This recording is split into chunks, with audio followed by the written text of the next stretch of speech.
Hello there. Welcome back to our channel. Today, we'd look at how to make a home theater. Sit tight. Gone are the days when having a cinematic experience in home theaters was luxury, a thing for the wealthy. With the advancement in technology, a lot of things have become affordable. Nowadays, many families can enjoy watching videos on a big screen with surround sound effects.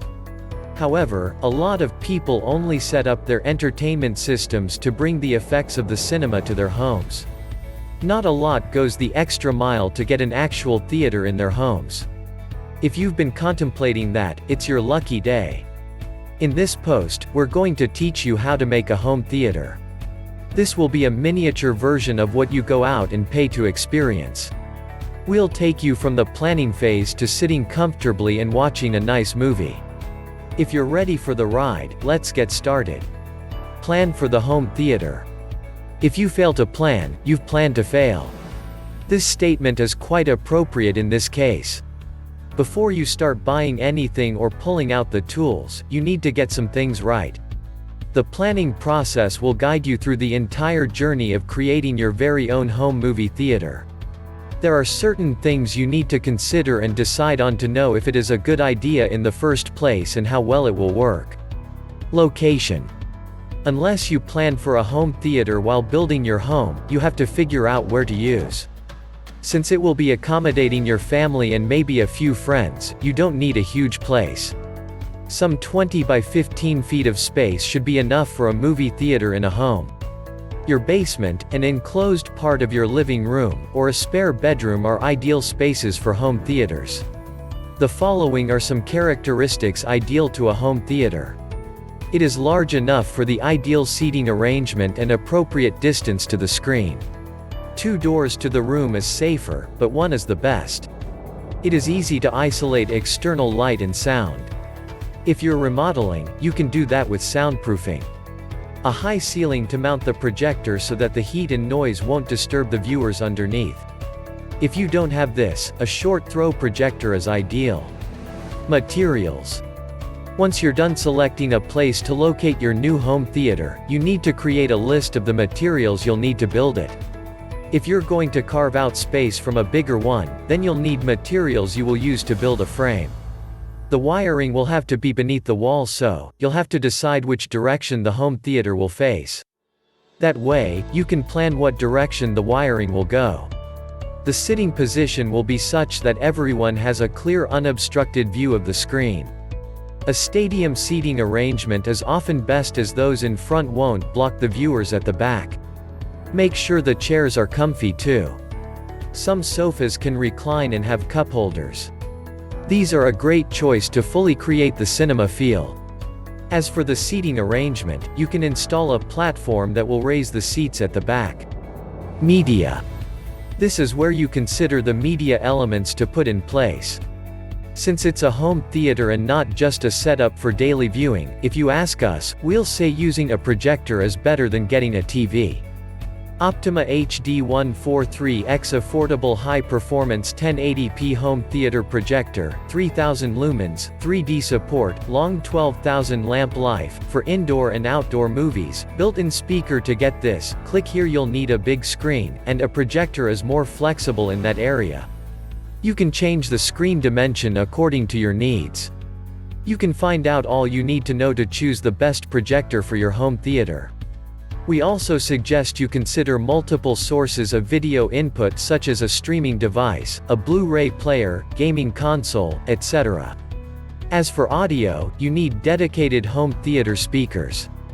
We recommend a 7.1 configuration with a similarly powerful AV receiver. To take things a notch higher, you can go for Dolby Atmos speakers of 7.1.2 configuration. With that, you will get 360 degrees surround sound. You'll also have to decide if your speakers will be wall-mounted or in-wall. Heating, air conditioning, lighting, etc. If the HVAC system in your home already reaches into the location you chose for your home theater, you might not need to do anything major. If not, you have to consider this. Will you need to install AC or heating ducts? Your cinema room must be super comfy. Temperature and humidity is a huge part of that. You'll also have to consider lighting. Your choice of light can't be too bright or it'll affect the picture quality on the screen. You should go for a lighting system you can control its brightness. Alatum modern aluminum wall lamp, 4 narrow beam spotlights, sconce wall lighting fixtures, wall decor, ceiling night light for bedroom, living room, theater, studio, restaurant, hotel. Cool white smart bulbs are a great option in this case. If you choose those, you can easily change the color or ambience of the light in your home theater. Be sure the location is strategic so people can easily move around in the dimly lit room. With the increasing popularity of smart homes, you might be able to control all the technologies that come together to make your home theater from one place. If you decide to go the Internet of Things (IoT) way, you might be able to control the lights, thermostat, window blinds, etc. from your smartphone. You could also get a universal remote for the entire media unit. That way, you won't have to juggle different remote controls to get things going. Now that we've gotten our plan mapped out and are clear to a large extent what we'll need, let's get to the execution part. The process of building a home theater. With all the necessary information in place and you've got the tools and materials you'll need. Let's get on to work. When you're done, you'll have a stylish part of your home dedicated to entertainment. Step 1. Frame and insulate. If the location you chose is not a room but a section of a larger one, this is the first thing to do. You have to carve out an enclosed area for your home theater. The metal frame will demarcate the space and the insulation will serve as the wall. Use insulation with a rating of R30 for the wall and ceiling. If the space is upstairs, you'd want to insulate the floor too. Pay serious attention to the insulation as you don't want the sound from the movies disturbing people in other parts of the house. If you don't contain the sound well enough, rest assured the cops will be knocking on your door soon. Step 2. Lay out the wiring for the sound. Before you do this, you must have decided what direction the screen will be. This will help you know where to run the cables towards. The receiver and other input devices will be somewhere in the theater, which is where the cable should be run towards.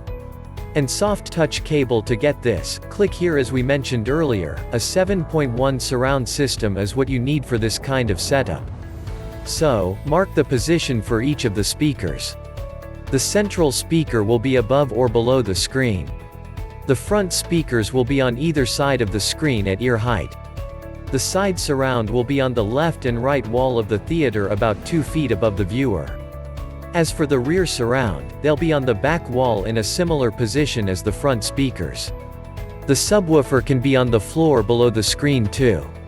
For the cables, be sure to use 14-gauge cables for the rear and side speakers and 16-gauge for the front and central speakers. Step 3. Lay out the wiring for the video projector. If you'll be hanging the projector on the ceiling, you'll need a wire in the roof with one end where the projector will be. One HDMI cable that will bring HD feed to the projector and a CAT5 that'll let you access the projector with a radio frequency RF remote. With this, you won't need to point the remote at the projector to operate it. The other end of the cables will extend to where the electronics hub will be. Make sure you set up wiring for other necessary video input as well as the internet for streaming. Step 4. Pre-wire for lighting. A home theater system is best in low light. That doesn't mean it has to be pitch black. You still need some ambient light. Not only for vision, but you can also use lights to add aesthetic value to the room too. Highlight the positions you'd want lights and run electrical wiring to those spots. You can connect the lights to an RF dimmer so you can lower the brightness with the same remote you'll use for the projector. If you're going with the stadium seating style, you'd want to have lights on the steps to help people see better in dim lights. We suggest you use low voltage lights for these so you can always leave them on. If you want to go the smart home way, you can do the wiring for a smart bulb that you can control with voice commands through Amazon's Alexa or Google Assistant. You could also use your phone if you don't want a smart speaker. Step 5. Install the drywall. Hang drywall on the frame and soundproofing. Be sure to make passage holes for the electrical, audio, and video wiring to stick out from. You can use specialty drywall, which is great for keeping sound from going out or coming in. However, it can cost a bit. Alternatively, you can use regular drywall accompanied with sound-dampening materials such as high-density vinyl. Paint the drywall as desired to get the theme you want. Step 6. Set up your video and sound system. You can now hang the speakers, install the projector, and fix the screen. For a room of 20 by 13 feet, a screen size of 120 inches is great for a cinematic effect. You can hide the surround speakers with acoustic panels that double as wall art. This will make things look even more appealing. Take things a notch higher by using custom panels that you can print family pictures on, or maybe your favorite poster. All the input media, including the projector, can connect to the receiver. That way, the sound from them will output through the speakers. So, whatever is playing will have a surround sound effect. Step 7. Install the seating. You can go with any seating type you want, such as love seats. However, if you want to complete the cinema feel, you can install cinema-style seats. Those that recline and have cup holders. For those who are remodeling a space for a home theater, you might need to install a platform to raise the seats at the back. The size of the room and how many seats you intend to install will determine the elevation you'll create. That's it. At this point, you're ready to launch your new home theater with your favorite movie or immersive gameplay. Whichever it is, you're set to have an awesome time. A home theater can be an incredible experience, whether it's family time or watching the Super Bowl with friends. Setting this up can cost a bit, but you can rest assured it's going to be worth it. There's no limit to how much it can cost. It all depends on what you want the home theater to include and how you design it. With this step-by-step method, you'll be able to create yours with an affordable budget. If you've enjoyed this video, click the subscribe button below and hit the notification bell so you'll know once we post a new video. Also, drop a comment below so we can know your thoughts. Finally, don't forget to check the description below for more details and visit our site, www.zimhometheater.com, for more awesome home theater content like this.